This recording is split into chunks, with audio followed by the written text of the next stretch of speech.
4 years ago, Shamus Jones soured on his boring day job and threw his heart and a lot of cucumbers into Brooklyn Brine. It is the hardest job I've ever had. It's also the most rewarding. When I started this company, I negotiated a free commercial kitchen to work out of from 10 p.m. till 8 in the morning.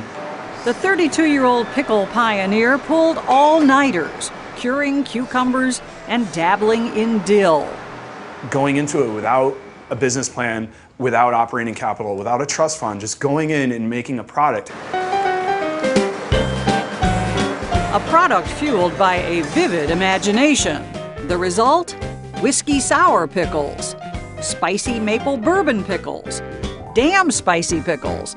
Local orders shot up, and then in 2010 came a call from Williams-Sonoma.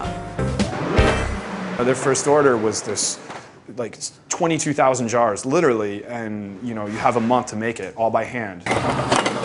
Somehow he did, and just 3 years later, Jones says Brooklyn Brine is topping $1 million in gross annual sales. Where is this trend going? You can't grow by leaps and bounds like this forever. I would have to disagree with that. One of the great things about pickles is that you can mass produce them. I mean, you don't need a whole lot of equipment.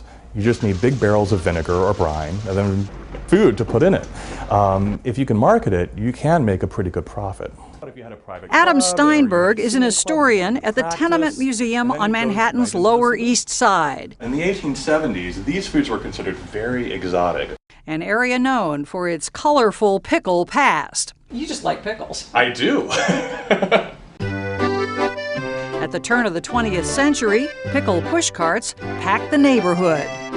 The stench of pickles and garlic in Lower Manhattan stunned people who came down here. The saying was it would numb your nose, which says just how many pickles there were. Enough to pique the interest of food giant H.J. Heinz, who figured if New Yorkers liked pickles, well, so would the rest of America. They were mass producing and mass marketing food. They started selling these pickled cucumbers all across the country.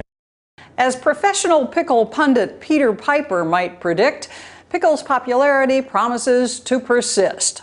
Americans today are eating more than 1 billion pounds of pickles every single year. So grab your gherkins, because that works out to about 4 pounds of pickles per person. We get roughly about over 2,000 pounds of cucumbers every Tuesday. 2,000 pounds? Every Tuesday. And they sell?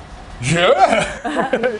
In fact, Alan Kaufman, a.k.a. New York's pickle guy, says sales are rising steadily. He prides himself on pickles right out of the barrel, but even this traditionalist is branching out. That is pickled pineapple. We got mangoes, okra going on. Mushrooms? Mushrooms, pearl onions. Okay, it's gonna be $2.75. Both Kaufman and Jones are convinced that from kosher to carrot, mango to mushroom, there is still a big untapped market out there, at least as big as their passion for pickles. We want somebody to come here, bite the pickle, say, wow, this is the best pickle I ever had, and that happens every day. I love the pickle. Yeah.